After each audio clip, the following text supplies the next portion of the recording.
नवा वीडियो पे नेलकान आपे जोतो मुइहा मिश्रा को नवा हुडिंग और कटी मचा वीडियो रे आपे जोतो को आतांग दाराम एपे कना जोतो को ईश्वर गोड़ो आरे भर पेमा जोतो को जीसु मारांग जय मसीह की ईश्वर बाबा तो तीना दुलड़ ताय तीना दया ताय एते तिहि मौज की अतार ओक्ते एम कवा बुना और नय आम हो आमा मोबाइल रे ईश्वर कथाम आंजम दाड़िया कना अदो ईश्वर नजर रे अति भागी कनाम एते धरती रे एटा कथा को बांग ध्यान कते तिहि नवा कथा रे आमेम ध्यान का अदो तिहि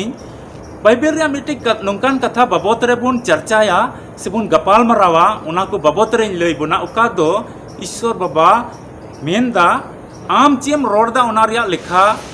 उनी दोय हतावा उना रिया हिसाब हा कोई मिया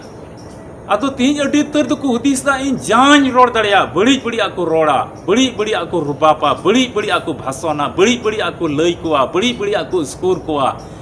उनी तो आया आजते हुदिस जों कना इन दो जान रोड दया ता ठीक गया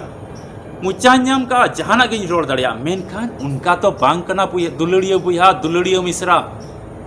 आम जाम हुदिसा जाम रोड़ा उनका तो बांग कना ईश्वर तो आमा जीवन रे नोंकाना दिन और ओक्ते गुया आम ठे कोई हिसाबे हताव हा अदो ओनागे बाइबल खोय बुन पटाय जोंगा चीत नवा कथा सरिया कना से नोंकाना गे हवा बजीर को रोड़दा दुलड़िया बुया मिश्रा नवा अल्फा ओमेगा संवाद नवा कोयजोंग टीम कान नवा रे वीडियो जुदी तिहिन पहिल दमेम नेलदा तबे मा लाइक में शेयर में सब्सक्राइब काम जमन वीडियो को जाओगे नाम और ईश्वर कथा पसनाव रे मिटेन भागीदारी आम हम हुयो और ईश्वर दुलड़ आ घर सही दो आम और अपया घरवंच रे जोतो हड़ तुलुज तहन तबे बांग बिलम कते दिला वीडियो लाहा से नेल में दुलड़िया बुया मिश्रा तिना मोज ईश्वर पंथा उनी तो आया कथा से लिकाते गालमरा कना अबुई लई बुन कना अबुई मिताबुन कना आतो चीत बोले सरीगी उनी ईश्वर तो लिखा जुखाय हतावा उकाबुन रोड़े कान सीता खोन अयुब हबी तिहिन आम तीना कथाम रोड़ता आम बाम बटाया कोनो गिनती बनुआ कोनो लिखा बनुआ जहां काउंटिंग बांग हुयो कना अट्टी आयमा कथा बुन रोड़दा आतो ओनारे तीना चो भागिया कान तीना चो बड़िया कान तीना चो अवड़िया कान तीना चो कई से दीदा तीना चो धर्म से दीदा नो आरिया जहान लिखा दो बनुआ आबुन ठे जहाना हिसाब दो बांग तहन कना उना यते कोई होड़ संतोरे तहन कना इन बड़ी कथा बइन रोड़ा बड़ी कथा जहां ठेन के इन बइन रोड़ सदरा जेमन ईश्वर समांग रे दोषी दो आलुई हुयो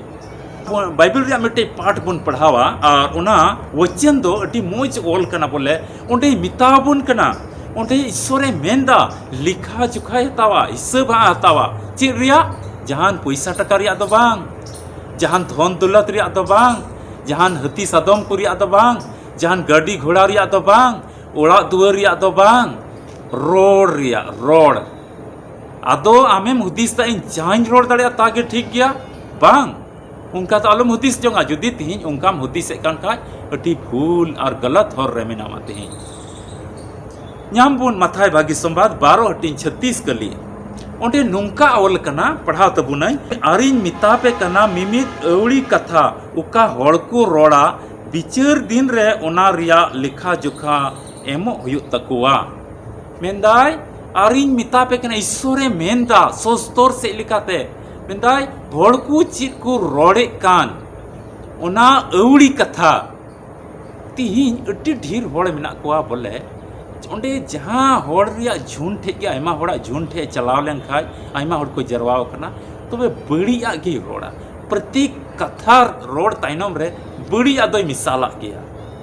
बड़ी आदत ओने उना कना बड़ी मेनताय बड़ी कथा तिना को रोड़े कान ओना रिया लेखा जोखा एमो हुयो तकवा आदो ची ईश्वर समांग रे नवा धरती तड़ाम टुडे रे आयमा बड़िया कथा कुम रोड़ का और ईश्वर ठे बिचार दिन रे आमेम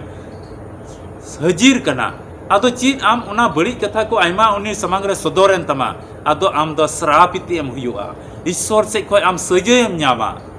बाय मितामा ओहो ठीक गया अडी मौज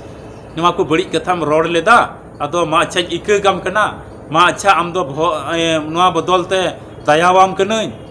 अच्छा ठीक गया इके गम कना आम दो गलती तेम रोड लेदा उना कथा तो ईश्वर बाय मेना बड़ी कथा रिया हिसाब किताब हतावा और उना बदलते तीना बड़िया कथा को आमा मुचा को उंडम का उना रिया श्रापित होड़ेम हुआ ईश्वर से को आम दंड एम न्यामा आम सजायम न्यामा उना यते दुलड़िया बुहा मिसरा तबे नोडे हुदिस हिजुग कना चिकाते महाशय इन दो बंचावी न्यामा इन्या जीवन रेमा इमा इसई होड़ कान गी मसीही होड़ कान गे मसीही बुहा मिसरा कने इन हो आदो आयमा तर बड़ी कथा को रोड़ का चाहे तो आमे माय जीव कान चाहे आम तो कुड़ी होड़ कनेम चाहे तो आम तो पुरुष होड़ कनेम चाहे तो आमे मिटेन ईश्वरन गुती कनाम से जहानी कान गेम जुति आम बड़ी आम रोड़ का खा ईश्वर समांग रे आम ओना हिसाब किताब एमो हुयो तमा ओना येते तिहिन चिकातेम बंचा नोआ को खोय आतो उपाय दो नोआ के मिना तिहिन ईश्वर समांग रे नेहरो में ए प्रभु इककኝ में इन दो बड़ी हुदिस ते बे बड़ी ते आमा कथा को अंजम कते हो ओनाल का बइन तणाम दाड़े कावदा और इकኝ खोजो कना इन जीवन रे बड़ी अन रोड चुकौ का ओना येते एनल खोय और संतोरो में और बड़ी आ तो बइन रोड़ा एनल खोय प्रत्येक कथा रोड ओक्ते रे आम प्रभु महिमा चिलका हुआ प्रभु सेवा देवा चिलका हुआ प्रभु आदर सम्मान चिलका हुआ उनका गे कथा रोड में आदो संतोरो में आदो तिहिन नोआ धरती तड़ाम टुंडंग रेगी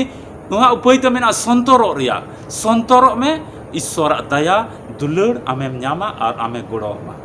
ईश्वर के कथा से लिकाते आमे हुसियर में अरे भोराम अरे दयामा वीडियो तो नोडे गिन मुचादा न्यापाम पुन आर मिटे वीडियो रे मा आपे कोई जोंग रे जमाड़ कान तहन तबुन पे प्रभु दया दो दुलड़ दो आपे घरोंज लगे अड़ी मौज मेना नोआ वीडियो तो आम जहां कोई गेम नेले कान सरी के अड़ी आस और भरोसा आमा मेना प्रभु रे आ प्रभु आम पुंथा आमा जीवन रे लगे मेना आमे उआर में लगे आम तिहिं गे बंचा में लगे आमा जीवन रे मोजा दिन को एगोय लगे मिटे भागिया दिन फिराव हिजुग कना आमा जीवन रे ओना येते ईश्वर ठे अड़ी जमाड़ कते तहन में आ भरोसा को में उनिर की सा उरिक को में आमा जीवन रे अड़ी भागिया दिन को हिजुग कना ईश्वर गोड़ो अरे भोरामा मा जीसु मरांग जय मसीह की